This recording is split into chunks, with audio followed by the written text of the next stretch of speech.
Hey there, Red Devil Nation. Welcome back to another alumni feature. Today we have Keith Fischer from Dickinson football class of 2002. Keith, thank you so much for taking the time to join us today. Thank you, Justin. Always a pleasure. So before we dive into your time here at Dickinson, just tell us a little bit about who you are and where you grew up and how you got into playing the sport of football. Yeah, sure. I'm originally from New Jersey, but my family, we moved around a lot when I was a kid. I lived overseas twice, but New Jersey was kind of always home. And just playing sports as a kid, I just kind of played whatever was around. Didn't really have a lot of influence, from my parents. We were always moving places, and sports were always different, but I always had no problem jumping in. And then actually, I wanted to play football in middle school, but because of weight restrictions, I wasn't able to do it.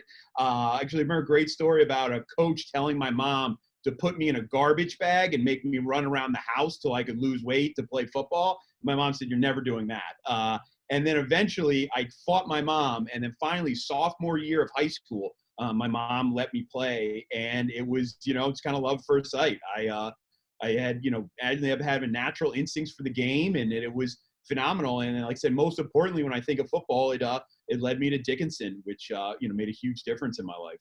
Yeah, and that's pretty, kind of a late start in life. But before we dive into that, just when you said you moved around, how did playing sports help you get involved in all those areas, including abroad with other kids and meet other people? Yeah, sure. No, I think it's just kind of like a common language sports, So wherever I go, I've always kind of been interested in, athletics in different parts of the world. I remember I moved to Canada, and I used to live in Montreal, and everyone was hockey crazy. And it was just something I was like, hey, I'll give it a shot. I wasn't the greatest skater, but I ended up really enjoying the game, and I watch it today. And I've always just found it's been something that no matter where I go, in the world, or who I run into or who I talk to, that, sports is a common language. And it's something too at Dickinson that was, just so neat to see. I remember when Dickinson, we got the squash program, and it was brand new, and squash was a sport I didn't know, much about. I had seen it played. I played racquetball. Coach Quattrone taught me how to play racquetball when I was in college.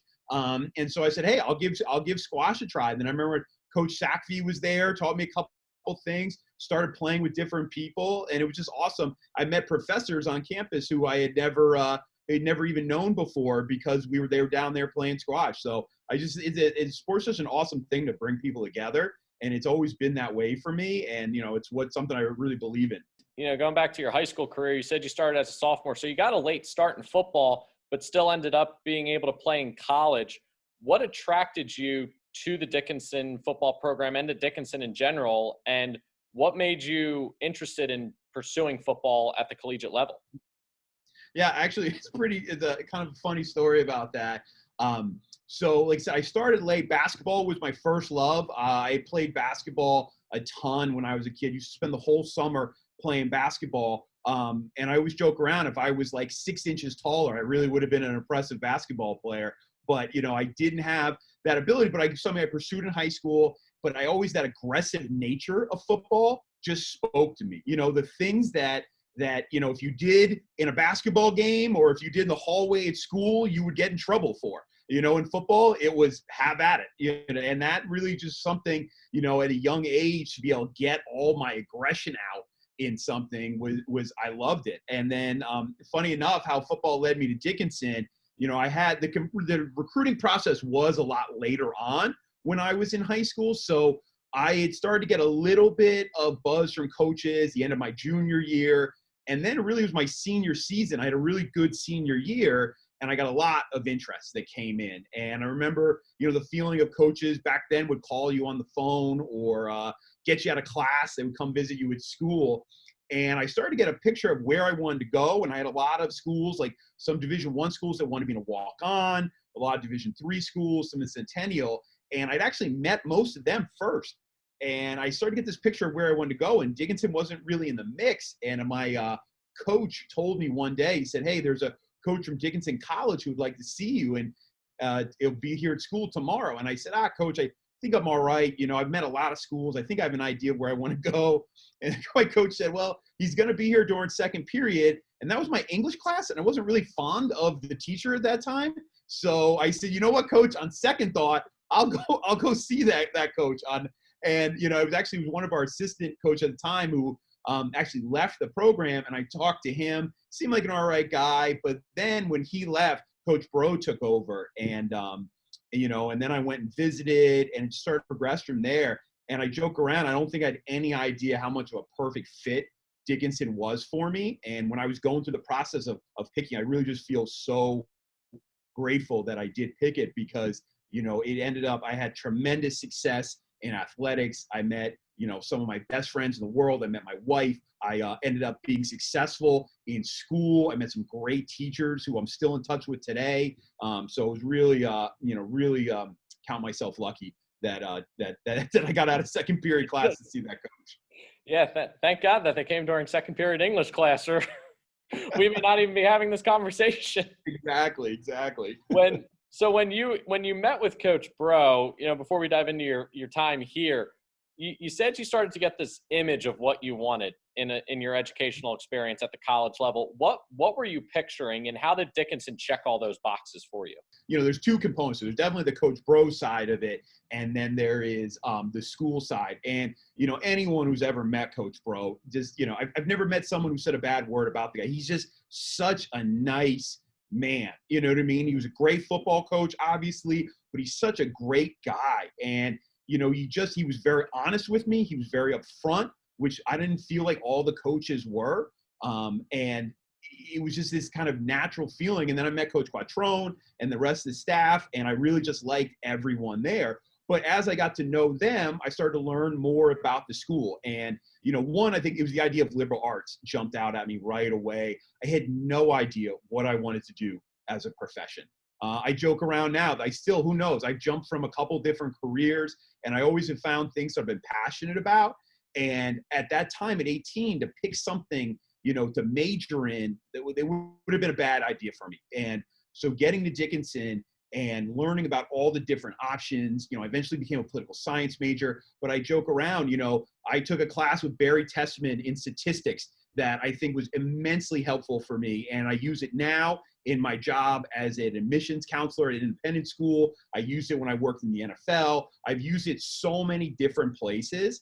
But then the same thing, you know, Professor Malerski, who I took film class with, the discussions and the way she would make me watch films and we break down little things that happen. Well, weirdly enough, I've done that as a coach now all my life. But, you know, the idea of picking out something that looked a little bit different, that was a little bit off, has been such a valuable skill for me. So, you know, it was really that idea of liberal arts. And then, like I said, the global piece, even though I never ended up studying abroad, you know, having friends who studied abroad, having classmates who were different parts of the world, it was just something that I really enjoyed and made the experience more special for me. Talk about that, you know, being on this campus, and why you might even encourage people to pursue that liberal arts opportunity. Oh, well, I think, you know, and whether it's, you know, for the athletes or just for the everyday person, you know, when you get in, especially when you get to be my age now, you know, I'm in my early 40s, and I meet a lot of people that, you know, did know what they wanted to do at 18 years old, and they followed that path. And some of them have been very successful in it, but a lot of them are now wishing they had more kind of interest, that they had taken, you know, a type of class, you know, that was a little bit out of their realm. So maybe at the time they didn't, but all of those classes that I was exposed to, you know, they've all come in handy in one way or another. And they've led to interests that I've had in different areas. Some that have literally become my profession, some are just hobbies. So I really believe it's led me to a more interesting life, where I know people, like I said, and by certain means, they're very successful. They're wealthy, they've got great jobs, but they're boring. You know, like it's like when you ever go, I've gone to high school reunions and I've talked to people, and first off, they want to tell me right away about their job, which I'm more interested about what else they're doing, but they want to tell me right away about their job. And then I can sit there and I'm just like, this is boring. You know what I mean? And you just realize that some people, you know, haven't been exposed to so many things. And that's what I feel like my liberal arts education did for me academically, but then also the people that I was around. And I've got so many more interesting things that I'm involved in that I like to pursue than I think a lot of other people I know who didn't go to liberal arts colleges. People go on to have these really interesting careers, and you've had a very interesting professional career going from the NFL to admissions. Talk about how that liberal arts education has helped you across the spectrum of all the different fields that you've been in. Sure. Well, I think, and the big thing too, though, if I'm being totally honest with you, Dickinson took care of me. I remember, heading into my senior year, I was kind of thinking about law school, but it was almost as a default. Wasn't really sure, so I thought, hey, law school could be a good way to go, and I started to pursue it.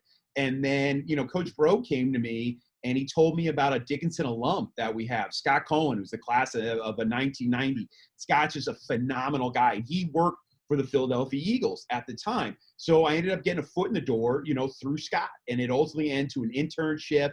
And it was amazing though, because even working with Scott, he's such a Dickinsonian in so many different ways. He's so interested and curious about things. Scott was always taking us down, before analytics were a really big thing in the NFL. Scott was starting to investigate, these areas, and I got on with him, and I really started to kind of develop a niche in certain areas from the things that I learned from him, but also this idea that I got taught at Dickinson and he enforced of don't just be, have tunnel vision.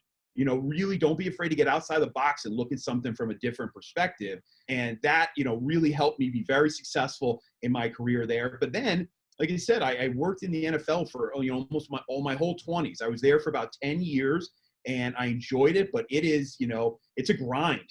You're on the road all the time as a scout. You work crazy hours. And then I got to be 30 and I wanted something kind of different in my life. And then weirdly enough, Dickinson, I almost joke around. It's like The Godfather Part 3. Just when you think you're out, they pull you back in. And my wife had worked at the college in admissions for a while. So of course I met the great Stephanie Ballmer, who's just like said the most, one of those kind of, transformative people who you meet, who's just full of energy and can talk about anything and gets to know people so well. And she actually ended up talking to me about possibly working in the admissions office. And, when you get a chance to work with someone like Stephanie Ballmer, you don't turn that down. And she was, incredible. But then again, I'm back in another field, which, a little bit similar in a weird kind of way. It's still kind of recruitment. But then I was exposed to a whole new field and a whole new industry. And I think my Diggs education helped me in that way. And now I've moved on to an independent school or the director of admissions. I'm the head football coach. I'm an assistant basketball coach.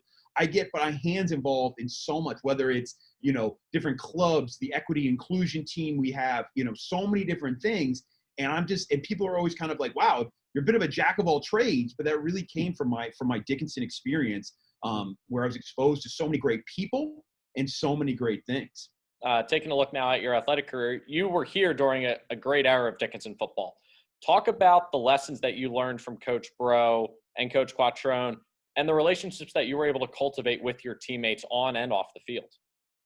Yeah, sure. So I've joked around with both of them before, but Coach Quattrone and Coach Bro, are such different personalities, but they had so many things in common. Like they loved the school. You know what I mean? They were completely loyal to the program, to their players. They're just really high character guys. However, Coach Bro would calm me down and Coach Quattrone would get me fired up. You know what I mean? And I needed, both of those things where, sometimes, when you're a younger player, you just wear your emotions and, you're not quite analyzing the field. I mean, that's one of the biggest things, going from high school to college is, you need to start to realize that the level of scouting, level of coaching, you know what I mean? You could work a move in high school and have success with that, and every team would barely have ever seen it, maybe on tape a little bit. But when you got to the college level, and I saw the way Coach Quattrone and Coach Bro, grinded on tape. They knew what was going on, and they had these immensely detailed plans. Coach Bro would help me get much more focused and identify the things we needed to do to win, not just show up and play hard, but show up and play hard with a plan on how to win. And then Coach Quattrone, like I said, he could just, he wouldn't even give inspirational speech. You just say a couple words sometimes, and he just instill pride in you and how no matter what the score was or who we were playing or what the conditions were, that you were going to go out and give it your best because you didn't want to let him down. You didn't want to let the school down, and that was just something that, was a great fit for me. And, Division III, yeah, we're not required to be there in the off season as much, but that also never was prohibited. Anytime I wanted to go work out, anytime I wanted to watch tape, anytime I wanted to do those kinds of things that helped me be a better player, Coach Bro, Coach Quattrone were happy to help me. I was never bothering Coach Q to get in the weight room, after hours or something like that. He wanted me to be successful, and they were going to do what it took. And that's the kind of thing where, I think if I went to another school, I had a bunch of injuries. They were very careful, to make sure that I got to play on Saturdays, and and they were worried about me and took care of me. I ended up starting almost every single game my time there, and I don't know if that would have happened at another school, because I don't know if they would have taken care of me the same way. Talk about what that meant to you as an individual, to know that your coaches cared about not just who you were as an athlete, but also just who you were in becoming a young man and becoming a young person. Yeah, I think the biggest thing is the things that I took as kind of standard things that coaches did. I realized when I left Dickinson, they weren't standard things that coaches did. And even player-wise, I remember, if there were ever, a circumstance where anything went wrong, Coach Bro wanted us to call him. No matter what time of night it was, he was open. But the other thing is, I know a lot of coaches who've done that, but the players don't feel comfortable calling the coach in the middle of the night, or something like that. They're always like, hey, let's see if we can take care of this on our own, and let's not have coach have to know if he doesn't have to know. Where we literally felt comfortable. We knew that he would look out for us. We knew if we got in trouble, he'd be fair about it, and I think that's one of the things that, like, at the time I kind of took for granted. And then as I've gone around to other teams, that, the honesty that we could have with him and Coach Quattrone, and then the feeling we knew they cared about us. When Coach Quattrone would walk through stretching lines, he would go over and talk to each guy, ask him how a class was going, ask him about a teacher. He would, and that was the thing. You might as well tell him, because he was going to find out anyway. They knew so many, they were eating, you'd walk by in the SNAR and see them eating lunch with one of your teachers. You'd hear them talking to people. They were so plugged into the school. They were taking care of you from different perspectives. They also knew your home life. They knew what was going on with your families. It's something you take for granted, which now as a coach, I've got a team, a high school team, and we've had some bad years and we've had some good years already. But, after a bad loss, there's nothing I hate more than going and talking to the parents. And my parents are great. They're wonderful people, but you just lost, and you're not great. It's not sitting with you well, and go talk. And I remember seeing Coach Bro win or to lose, no matter big win, terrible loss, no matter what it was, he'd go out and talk with every single person's parents, and that's something that's not easy to do. It may sound like it is, but Coach Bro and Coach Quattrone are such competitors. They hate losing. I'm a bad loser as well, and I know I got that part of that from them. I was always kind of like that, but I got it from them. But when you're a class act and you go out and you talk to every recruit, not just the best parents, the best players' parents, but everybody on the team, and that Coach Bro helped guys get jobs, internships, all kinds of things for anybody on the team. You came out for the team and you worked hard, you were part of the family. And I think that's something that, it's why I think he lasted so long. I think it's why the alums, and then I see Brad Fordyce doing a lot of those similar things. I see the way his guys work for him. I've seen the games that, it looked like on paper, they shouldn't have won, that they've gone out and won now. So it's awesome to see that, even though it's different styles, it's different personalities, that same mentality, is still there in the program. You were bestowed a great honor here. I remember being on the team the year you were inducted into the Hall of Fame. What did earning that honor and recognition mean to you personally, and what did it mean to you as part of the Dickinson football program and as a Red Devil? It's even tough to talk about now. Craig Hansen loves to bust my chops, our baseball coach, a big, obviously, Red Devil supporter in so many ways, about my induction speech, and how I literally cried my eyes out, and I'm not a person who breaks down and cries a lot, but it was super important because, when I came part of the team, so many people embraced me, and I can remember, being on alumni weekend when I was a student, and, guys coming up and talking to me who I had no idea. I remember actually Matt Bixler, who's another amazing linebacker at Dickinson, one of the many that we have, but maybe one of the best along with Eric Doobie. He literally grabbed me one day. I'd never met him, and he started talking to me. And I was like, who is this guy? And then finally I realized, oh, he's the football player. He, stays close with the program. And that was like one of hundreds. I mean, hundreds of guys who I've met on campus or outside of campus who were part of the team. I mean, when you go through the list of guys who were part of this program, that still come back. And then, of course, the ultimate, Ben James, you know what I mean? And that was just a guy, I can remember, my sophomore year, always love to tell the story. He comes over and I'm standing on the sidelines and he says, hey, can I talk to you a second? And I'm thinking, who is this guy? Because he was coming to address the team, but I hadn't met him yet. And he started talking to me, and one shocked me unbelievably was he started giving me tips. And football players, your athletes, everybody wants to give you tips on what you should be doing. So he starts talking to me about playing with leverage. But it's hilarious because he goes, I want to talk to you about your rump. And I said, my rump? And I didn't even know what he's talking about, but he means my butt, right? So he starts talking to me about getting lower and having leverage when I play, which any football coach will tell you, is exactly what you want people to be doing. But I just remember this.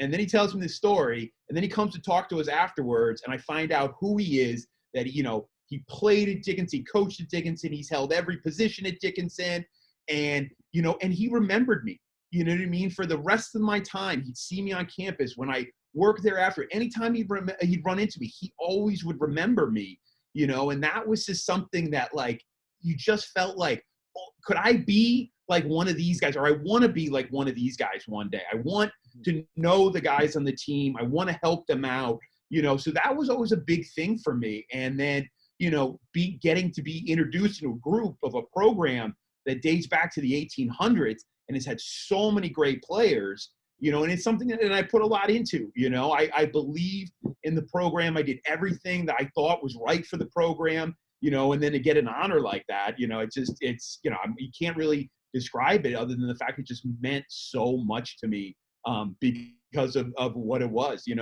I've met, other people, who were in their Hall of Fame. And it's kind of like, I was a really good player. They put me in, and I don't know, for me, it was just, I felt very grateful to have gone to Dickinson, felt very grateful to play for Coach Bro and the rest of the guys, the rest of the coaching staff. And I got so much out of it that it was just, I couldn't think of a better honor that I could have ever been given. You mentioned early in the beginning of our conversation, you met some of your greatest friends, you met your wife. Talk about those relationships and how you cultivated them here at Dickinson, but how they still have been so impactful now, years removed, almost 20 years removed from your time here as a student. Yeah. Well, and the crazy thing is about that is, I've stayed, really close. Like, obviously, like I said, I met my wife, but 2 weeks before school started freshman year, because she was here with the volleyball team. She's worked at the college since we've left. But then one of the neat things about Dickinson, because of the experience that bonded us together, because one of the other things that is people spread out so much. So I've got so many Dickinson friends who are in Colorado, Florida, Boston, some who've lived abroad now. But we've always stayed tight. I've got a text chain, a bunch of my roommates, that I still stay in touch with. And it's awesome because of that. We all love to try to come back for the McAndrews golf outing, alumni weekend, all those different types of things, because we all had great experiences and we've got those kind of things in common. So it's just a neat feeling to have, to know that you can always turn to those people. And like I said, for me, like I said, I talk about my roommates, but then I got all my teammates. I got the guys at Dickinson that, I met from the football team who came here before me. I've got younger people I've met all, who graduated before me. And that's the weird thing. I remember when I was graduating, people thought it was strange that I had friends who went to Dickinson who were 20 years older than me. And then, I was friends with so many underclassmen. Now I'm friends with kids, I know kids at Dickinson who were still there, who were graduating, and it's all that time. And that's the one thing we have in common. And I just don't know people. Like I joke around, my little brother went to Penn State and of course, he runs into people who went to Penn State all the time. But outside of like a couple restaurants and some football games that they went to, there's not a whole lot of because there's so many kids, so many different experiences. Where when you know a Dickinson person, hell, half the time you know a professor, you know what I mean, you had in common, or, you know, there was some kind of tradition, whether it's, you know, the steps of Old West or, the buildings you were in a campus that have so much history and so much meaning to them. So it's just very different than I think other schools in that experience. And the last question here for you is, when you look back on your time and you reflect about being a student athlete, being a Dickinsonian, what gives you so much pride in being a Dickinsonian and being a Red Devil and having worn the red? I think it's just the people. You know what I mean? When I think about, like I said, when I think about Coach Quattrone, when I think about Coach Bro, when I think about Mick Chronister, who was my position coach, Scott Schenk, Steve Ryder, like I can literally go down the list and name all these guys on the football team. But then when I can do the same thing with the teachers, you know what I mean? And now, because I work there, Mark Mastrangelo, one of the classics teachers, he's one of my best friends, and it's those people and the students that went there that I think of, you know what I mean? So like when I think of Dickinson, I don't think of Old West. I got some beautiful pictures of Old West, and it's such a beautiful campus. But when I think of Dickinson, I don't think of those buildings, but I think of the people. I think of Ben James. I think of Stephanie Ballmer. I think of shout out to Greg Moyer and Molly Bogle in the admissions office. I think about all those people who really are Dickinson.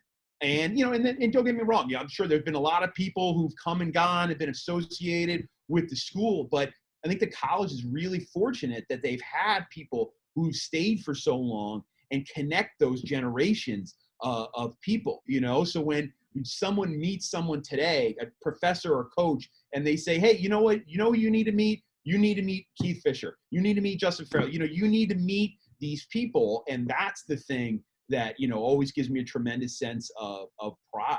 And, I think this school, they've got a great mission. I think, today's climate, it's not easy what they're trying to do. Liberal arts schools, struggle all the time, but the school is, it forges ahead. And that's, when you've been a part of a school that's as old as Dickinson is and has the history that it is, you've got something to live off of. I remember I didn't even really know the history of the school at all until President Durden came in my sophomore year, and then it was just all this stuff that you learned about the school. It kind of adds to the fire of like wanting to be very proud of where you went to school and who you went to school with and who helped you along the way.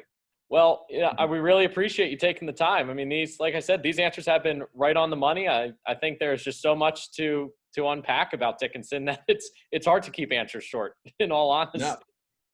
Although one thing I got to tell you, Justin, just to let you know, I don't know if you can see it right up there. That's a picture of you and the other guys from the Red Devil Network that I have here in my office. When I used to help out with the radio and we didn't stream everything yet through athletics. So, like I said, I remember all the guys, were part of the group. And that's a great thing about, when you meet people from all over campus and, all kinds of different memories of stuff. So it's something I thought you'd enjoy. I got you on my desk at work. Well, thank you for sharing that. I tell the kids here now in RDSN, I said, we were on the ground floor when I was here. And when I mean, really, we were on the ground floor. We were still doing radio broadcasts, but we existed and we built and we worked hard to build it into what it is. Yeah, nothing I love more than when I go to a baseball game at Dickinson and I show them that little box right next to the dugout where you guys used to broadcast games. I mean, there barely looks like two people could fit in there. And I tell them all the time they used to get right down on the field and broadcast games. And those are great memories I have. Yeah, those are really some great memories and some great times for sure. Well, once again, thank you so much for taking the time today. We really appreciate it, and we look forward to sharing your story. Thanks, Justin. I appreciate it. It's always an honor. As I said, anything I can ever do for the program, and I'm always honored that you guys reach out to me as well. So thank you very much, Justin.